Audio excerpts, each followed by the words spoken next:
Russia president Shri Putin గారి యొక్క జాతకాన్ని ఇప్పుడు చెప్పదలుచుకున్నాను. రష్యా ప్రెసిడెంట్ శ్రీ పుతిన్ గారు 7-10-1952 ఉదయం 11:05 మాస్కోలో జన్మించారు. ఆయన యొక్క జన్మ నక్షత్రం రోహిణి నక్షత్రం మొదటి పాదం, రాశి వృషభ రాశి, జన్మరాశి వృషభ రాశి, జన్మలగ్నం వృశ్చిక లగ్నం. వృశ్చిక లగ్నానికి విపరీతంగా యోగం చేసే గ్రహాలు లగ్నాధిపతి కుజుడు, అలాగే ద్వితీయ పంచమాధిపతి గురువు, ముఖ్యంగా భాగ్యాధిపతి చంద్రుడు, రాజ్యాధిపతి రవి. ఈ 4 గ్రహాలు విపరీతమైన యోగం చేస్తాయి. ఈ పుతిన్ గారికి జన్మ లగ్నాధిపతి అయినటువంటి ఈ కుజగ్రహం, అసలే కుజుడు అగ్నితత్వ గ్రహం. ఈ అగ్నితత్వ గ్రహం కుజుడు ద్వితీయ స్థానమైన ధనస్సు రాశిలో మళ్ళీ అగ్నితత్వ రాశిలో ఉన్నాడు. కాబట్టి ఆయనకి విపరీతమైన ధైర్యం. అంతేకాదు లగ్నం నుంచి 3వ ఇల్లు ధైర్యస్థానం, విక్రమస్థానం అంటారు. ఆయనకి విక్రమస్థానం లోపల రాహు ఉన్నాడు. నా రాహు తృతీయంలో ఉంటే మనిషికి విపరీతమైన ధైర్యాన్ని ఇస్తాడు. ఏమైతే అది అయిపోయింది, తెగించి ముందుకెళ్తాడు. అంతేకాని రేపు పొద్దున ఏం జరుగుతుందో ఆలోచించడు. ఆలోచన జ్ఞానాన్ని ఇవ్వడు.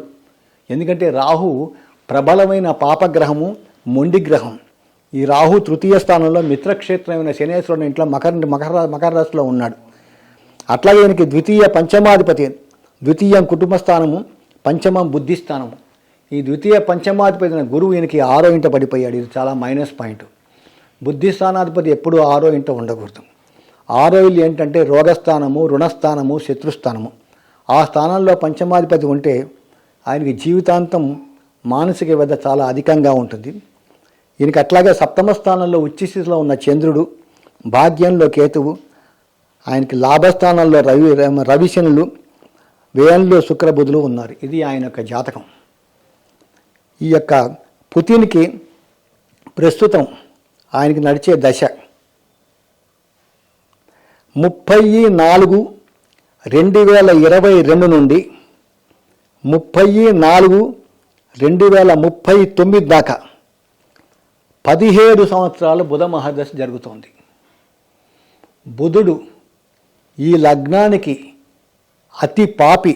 వృశ్చిక లగ్నానికి బుధుడు అష్టమ లాభాధిపతిగా ఏమాత్రం కూడా మంచి ఫలితాలు ఇవ్వడు. ముఖ్యంగా ఈ పుతిన్ గారికి 30-4-2022 నుండి 30-4-2039 దాకా ఈ 17 సంవత్సరాల బుధ మహాదశ జరుగుతోంది. బుధుడు వృశ్చిక లగ్నానికి అష్టమ లాభాధిపతిగా అతి పాపి, ఏమాత్రం కూడా మంచి ఫలితాలు ఇవ్వడు. ప్రస్తుతము ఈ యొక్క పుతిన్ గారికి 27-9-2024 నుండి 24-9-2025 దాకా ఈ బుధ మహాదశలో ఈ కేతు యొక్క అంతర్దశ నడుస్తుంది. ఈ బుధ మహాదశలో కేతువు ఆయనకి భాగ్యస్థానంలో ఉన్నాడు. ఆ స్థానాధిపతి అయినటువంటి ఈ చంద్రుడు సప్తమంలో ఉచ్చస్థితిలో ఉన్నాడు. ఈ బుధుడు ఇక్కడ వచ్చేటప్పటికి అష్టమ లాభాధిపతిగా ఈ బుధుడు ఆయనకి వ్యయస్థానంలో ఉన్నాడు. కాబట్టి పుతుడు మన రష్యా ప్రెసిడెంట్ పుతిన్ గారు 2025 సెప్టెంబర్ దాకా ఆరోగ్య విషయంలో చాలా జాగ్రత్తగా ఉండాలి. ఆయనకి తీవ్రమైనటువంటి అనారోగ్యం కానీ లేకపోతే తీవ్రమైన ఆకస్మిక ప్రమాదాలు కానీ ఖచ్చితంగా వస్తాయి. ఎందుకంటే బుధుడు ఈ వృశ్చిక లగ్నానికి ఏమాత్రం కూడా మంచి ఫలితాలు ఇయ్యడు. ఎందుకంటే బుధుడు మన శరీరంలో బుద్ధిని కంట్రోల్ చేస్తాడు. ఆ బుద్ధి కారకుడైనటువంటి బుధుడు వ్యయస్థానంలో ఈ సప్తమ వ్యయాధిపతిని శుక్రుడితో కలిసి ఉన్నాడు. లగ్నం నుంచి 7వ ఇల్లు ఏం చెప్తుందంటే, ఒకటి ఆయన వైఫ్ గురించి, 2 పార్ట్నర్షిప్ వ్యాపారం గురించి చెప్తుందన్నమాట. ఎవరితోనూ ప్రజా సంబంధాలు, ఈ ప్రజా సంబంధాలు ఏమాత్రం కూడా ఆయన మెయింటైన్ చేయడు. ఇప్పటి నుంచి వచ్చే సంవత్సరం పాటు 1 సంవత్సరం పాటు ఆయనకి చాలా వరస్ట్ రిజల్ట్స్ వస్తాయి. దానికి కారణం ఏంటంటే మహర్దశ బుధుడు ఈ యొక్క వృశ్చిక లగ్నానికి మొదటి 8 సంవత్సరాలు ఏమాత్రం కూడా మంచి ఫలితాలు ఇవ్వడు అష్టమాధిపతిగా. ఆ తర్వాత లాభాధిపతిగా కూడా ఆయన సామాన్యమైన ఫలితాలే ఇస్తాడు. అందులో ప్రస్తుతం బుధ మహాదశలో ఈ కేతు యొక్క అంతర్దశ నడుస్తుంది. కాబట్టి ఇంకా కొన్ని వేల కోట్లు, లక్షల కోట్లు కూడా ఆయన ఖర్చు పెడతాడు, ఉన్నదంతా కూడా పోగొడతాడు. ఈ యొక్క రష్యా పరిస్థితి చాలా అధ్వాన్నంగా తయారవుతుంది. అయినప్పటికీ కూడా ఎట్టి పరిస్థితుల్లో కూడా ఆయన పుతిన్ గారు ఈ యుద్ధాన్ని ఆపరు. దీని ప్రభావం ఎట్లా ఉందంటే మూడవ ప్రపంచ యుద్ధం ఖచ్చితంగా వస్తుంది అని మటుకు ఈ పుతిన్ జాతకంలో మటుకు ఖచ్చితంగా కనపడుతోంది. దానికి ఎవడు ఏం చేయలేడు.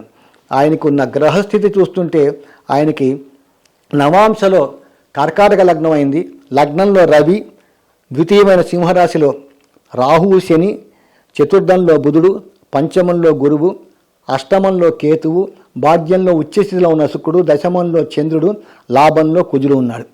ఇక్కడ మళ్ళీ ఇక్కడ వచ్చేటప్పుడు కర్కాటక లగ్నానికి పంచమ రాజ్యాధిపతి కుజుడు లాభంలో ఉండి మళ్ళీ పంచమ స్థానాన్ని చూస్తున్నాడు.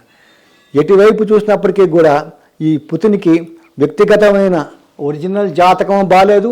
గోచారం చూసుకుంటే ఆయనకి మెయిన్గా ప్రస్తుతం గురుబలం లేదు.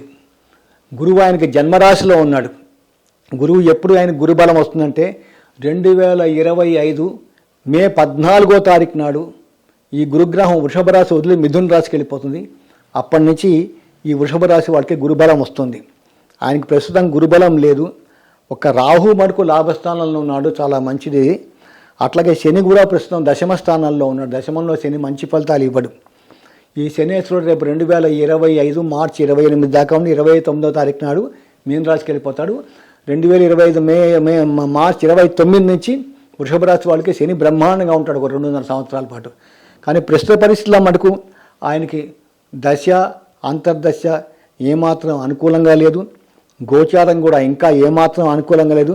ఇంకా చెప్పాలంటే ఆయనకి అష్టక వర్గంలో బుధుడికి తులలో 5 బిందువులు వచ్చినాయి. ఇది ఒకటి మంచి ప్లస్ పాయింట్. ఇంకా పోతే షడ్బలాలు చూస్తే షడ్బలాలు ఇక్కడ బుధుడికి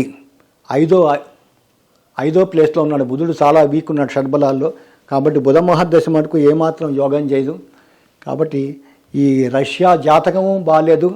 రష్యా ప్రెసిడెంట్ పుతిన్ గారి యొక్క జాతకం కూడా ఏమాత్రం కూడా బాగాలేదు. కాబట్టి వచ్చే రోజులు 2025 ఆగస్టు సెప్టెంబర్ దాకా కూడా ఈ యుద్ధం ఇట్లాగే కొనసాగుతుంది.